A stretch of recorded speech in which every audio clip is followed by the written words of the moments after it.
Greetings and welcome back to Room 303 in AP English, and we now turn in our study of the Iliad to Book 6. Hector returns to Troy. Homer, in this book, will do something really remarkable.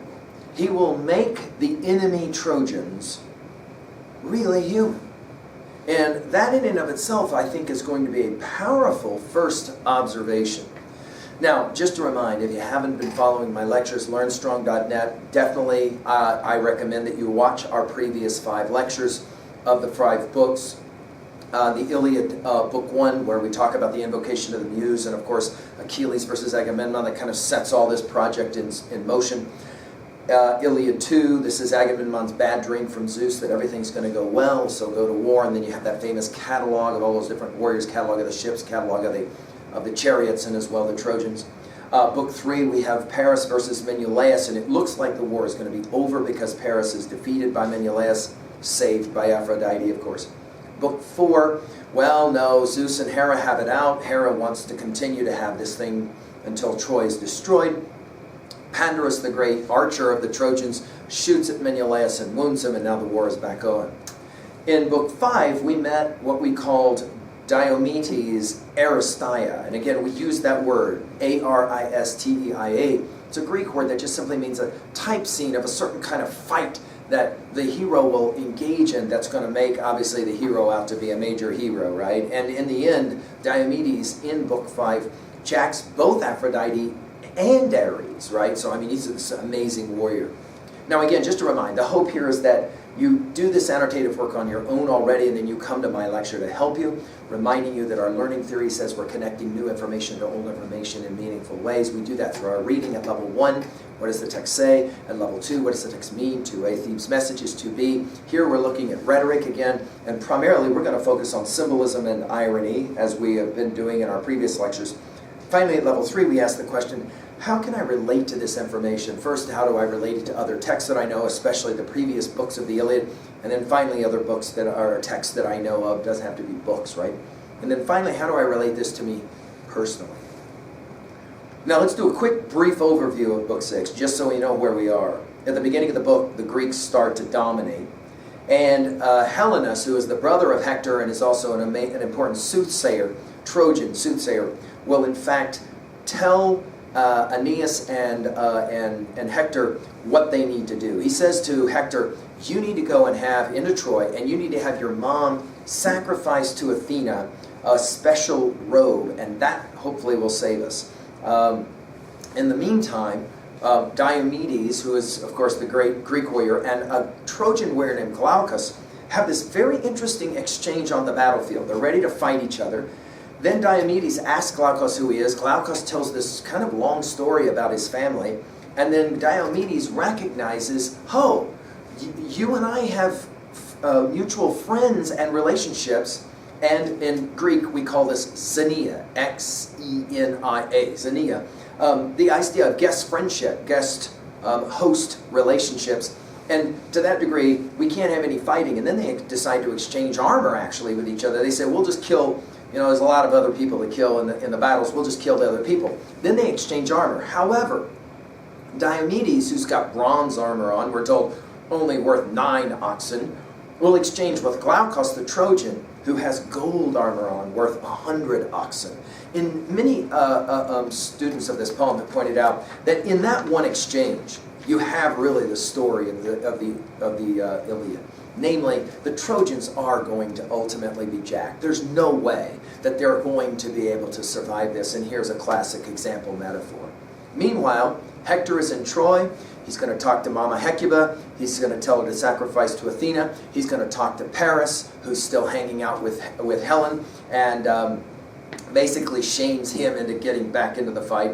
And then he's going to finally talk, really important scene, to his wife Andromache, as well as Astyanax, his son, although his son is an infant. He's not talking to him as much as he's just being with him. This one is powerful, and it's a very humane scene, and when we get to it, I hope that we can make some observations. All right, we're going to study these scenes closely. By the way, notice, this is such an important book. Think of it. Book 6, 24 books. We're 1/4 through the text, right? There was a really influential scholar of the Iliad who pointed out that the Iliad is a classic text that shows the attempt to be human in the middle of senseless violence. And I think that if ever we're going to see that, we're going to see that in this book. Also, let's point out that major motifs in the first 5 books come to kind of a fruition in the 6th book, and then everything is set up for the reading and study for the rest of the Iliad. To that degree, put it in your notes, this is a pivotal book of the Iliad. Why? We have different relationships that are emphasized, and again, kind of come to fruition. Brother and brother, friend and friend, husband and wife, father or mother, parent, and child, especially son. All of them are going to be really important for us. Well, let's turn now to the opening lines, and let's just play the game. Again, I wish I could read it all with you, but let's just play the game of some study here. The opening lines of Iliad 6. So, the clash of the Achaean and Trojan troops was on its own. The battle in all its fury, veering back and forth, careening down the plain as they sent their bronze lances hurtling side to side between the Cydon's banks and Xanthus's swirling rapids. So in other words, we're on, we got all kinds of fighting going on, and tremendous amounts of killing. I'll go through these quickly. The giant Ajax. Diomedes kills a couple of people. Euryalus will kill many, including twins. I told you that number 2 in the last lecture keeps coming back. Then we have a very interesting exchange.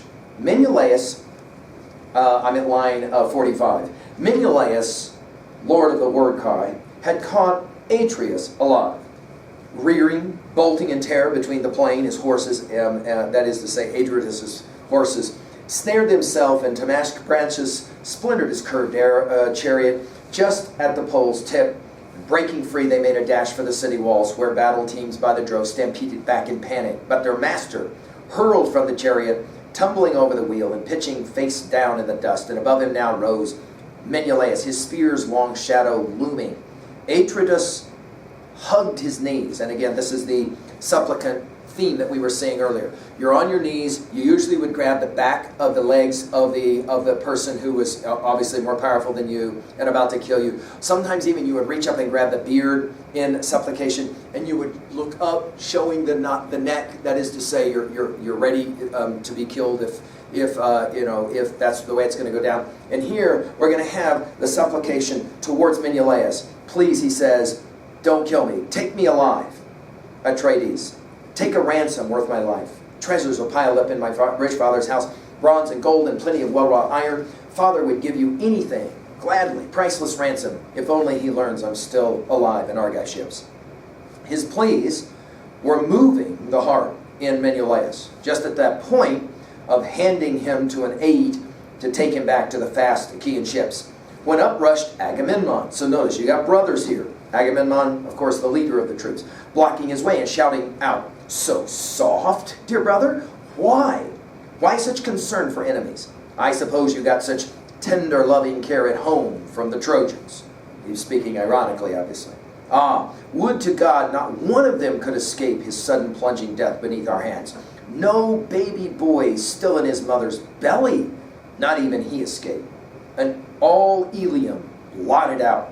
No tears for their lives, no markers for their graves." The irony of this line from Agamemnon is, of course, despairing on a number of levels.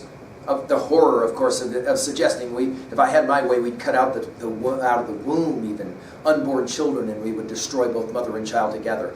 Sadly, that is what's going to happen. We learn in our text when we study the Aeneid. We will see that that's exactly what happens. We should also point out as well, of course, that reminding you, Agamemnon sacrifices his own daughter, Iphigenia, right, to be able to have the opportunity to come. The other thing we want to point out, though, is the relationship between warriors and children. We're going to meet Astyanax later in this very book, and in the end, when Troy falls, he will be tossed from the walls of Troy as well, tragically. After Agamemnon chastises his brother Menelaus, we're told, and then the Iron Warrior brought his brother round, rough justice, fitting too, the poet says. Menelaus shoved Adrastus back with a fist. Powerful Agamemnon stabbed him in the flank and back on his side. The fighter went face up. The son of Atreus dug a heel in his cleaving chest and wrenched the ass spear out. So we have Menelaus then, kind of standing, watching. So Agamemnon in the end, Jackson. We're going to see this relationship between brothers again when we hear later when we see Hector and Paris together, right? Next one to speak is Nestor, the old man, and he says, hey fellas, we got to stop trying to strip and plunder. We got to just get out there and just start killing them. We got to take care of our business here, in other words. We then will meet the Trojans. So we've got the Greeks, now we jump to the Trojans. And Helenus, who is the brother of Hector, is also one of the best seers or soothsayers. And he comes to Aeneas and Hector and he says two things. One, you got to rally our troops. We're about to get completely jacked here if you don't get to business and rally our troops. Two, he makes some observations about what he recommends should happen for especially Hector. He says to Hector, but you, Hector, you go back to the city. Tell our mother to gather all the old noble women together in gray-eyed Athena's shrine on the city's crest. Unlock the doors of the goddess's sacred chamber and take a robe. It's interesting that we're going to be messing here with a robe. Remember in book 3, line 150, when we see Helen for the first time, remember she is weaving a robe, right? Okay. That she can find throughout the royal halls, a gift that far away she prizes most herself, and spread it out across the sleek-haired goddess's knees, then promise to sacrifice 12 heifers in her shrine, yearlings, never broken. If only she'll pity Troy. Note the irony. We're going to ask Athena to pity Troy. Not going to happen, is it? The Trojan wives and all their helpless children. If only she'll hold Diomedes back from the holy city. That wild spearman, that invincible headlong terror. He, Diomedes, is the strongest Argive now, I tell you. Never once did we fear Achilles so, captain of armies, born of a goddess too, or so they say. But here's a maniac run amok. Not one can match his fury, man to man. Well, this is good, a good suggestion. And Hector will in fact obey his brother Helenus, and off he goes. We then have a very interesting passage, lines 137 to 282. I wish I had time to read this entire passage with you. I don't, but it is fascinating. It is one of those passages within the Iliad that make you just kind of go, well, this is really interesting on a number of levels. The great warrior Diomedes, who we just, this maniac run amok. In other words, it sounds like he's just going to be out there just slaughtering, which of course he's been doing a lot of. But all of a sudden he comes up against a Trojan named Glaucus. And he immediately starts to have this conversation with Glaucus. And he asks him, who are you and where are you from? And Glaucus says, well, I can tell you that. And he tells this really elongated story about how his father and even his grandfather played a significant role in his life. We hear about Bellerophon and the Chimera, all of this kind of stuff going on, and attempts at famous works of deeds of heroes and all of that. And at the very end of it, then, at the very end of this conversation, Diomedes will observe what we will call Zeana, which is to say the guest-host relationship. I'm at line 250 or so. He says, Glaucus says, there you have my lineage, that is the blood I claim, my royal blood, my royal birth. When he heard that, Diomedes' spirits lifted. Raising his spear, the lord of the war cry drove it home, planting it deep down in the earth. You would think that he would be planting it deep down in Glaucus. No, that feeds us all. And with winning words, he called out to Glaucus, the young captain. Splendid, he says. You are my friend, my guest from the days of our grandfathers long ago. Noble Onius hosted your brave Bellerophon once. He held him there in the halls 20 whole days, and they gave each other handsome gifts of friendship. My kinsman offered a gleaming sword belt, rich, red. Bellerophon gave a cup, two-handled, solid gold. I left it at home when I set off for Troy. My father Titus, I really don't remember. I was just a baby when father left me then. That time an Achaean army went to die at Deep. So now I am your host and friend, Xenia, right? I am your host and friend in the heart of Argos. You are mine in Lycia.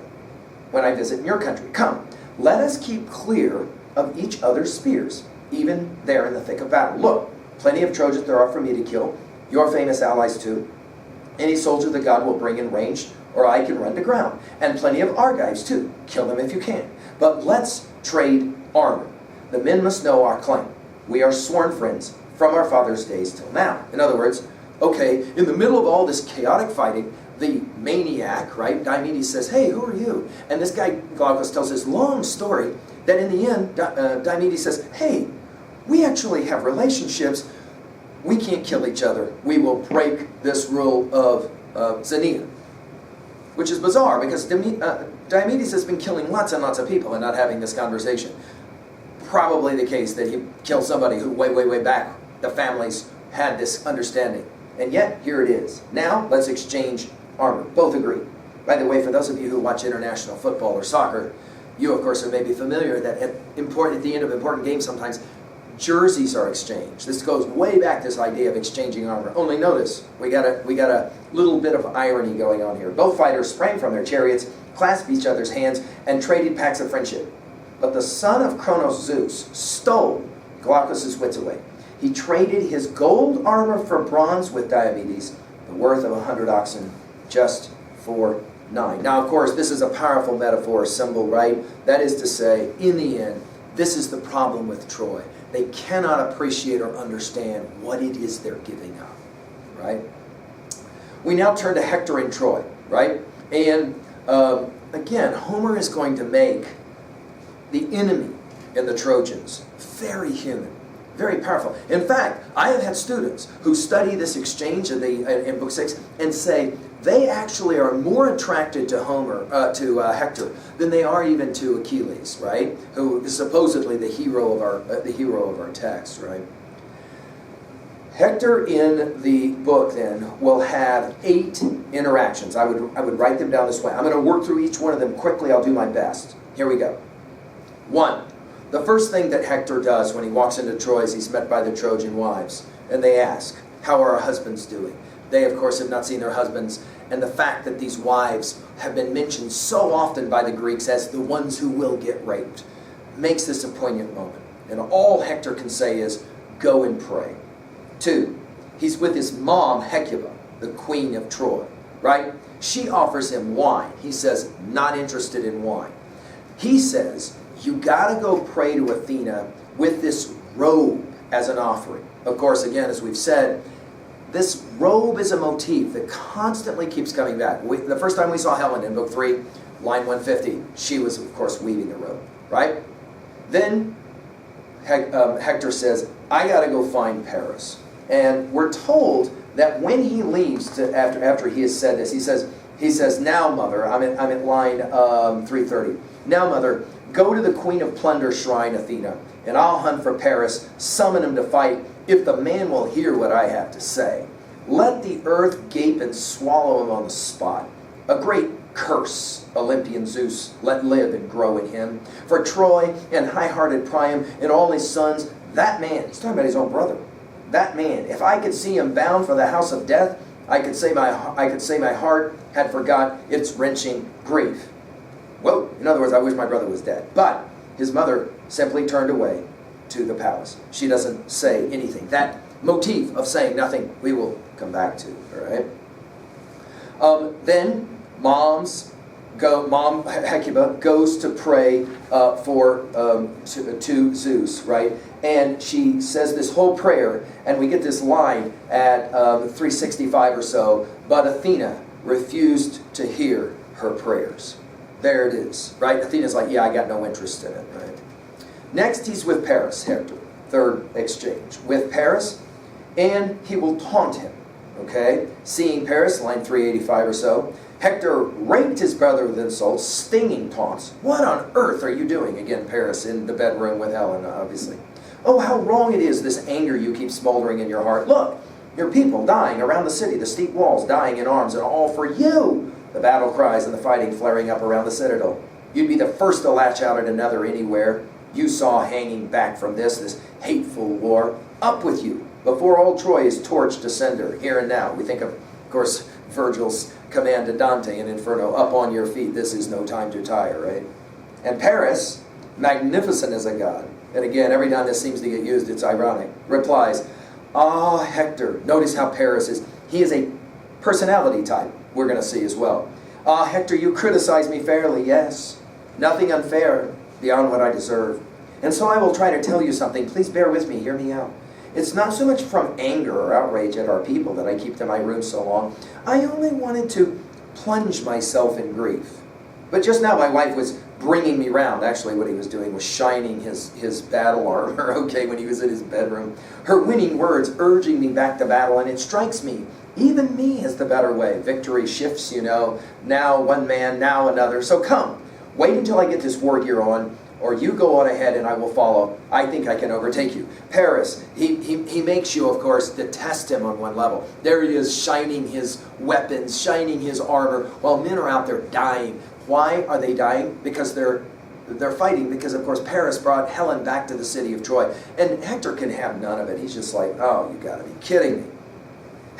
Hector, helmet flashing, answered nothing. So just very much like mother, turns away. Helen, however, will speak to Hector now, her soft voice welling up. She says, my dear brother, dear to me. And then she says it, bitch that I am, vicious, scheming, horror to freeze the heart. She loves to do this to herself, where she kind of beats herself up. Oh, how I wish that day my mother brought me into light. Some black whirlwind had rushed out onto the mountains or into the surf, where the roaring breakers crashed and dragged the waves that swept me off before all this had happened. But, she says, since the gods ordained it all, sounding very much like what Paris will often say, it's not my fault, neglect of personal responsibility. It's the gods' fault. These desperate years, I wish I had been the wife of a better man, someone alive to outrage the withering scorn of men. This one, you can imagine, she's just pointing at Paris. But by the way, whether she says this in front of Paris or, you know, outside of the room or whatever, where Paris can't hear her, we don't know. It's clear. She's told him already what she thinks of him. This one has no steadiness in his spirit. Not now. He never will. No steadiness, no discipline, if you will. Notice how Paris is so different from Hector in that regard. And he's going to reap the fruits of it, I swear. Note the irony. It will be, of course, Paris who in the end will kill Achilles, not in the Iliad. And then later, Paris himself will be killed by Philoctetes, the great archer.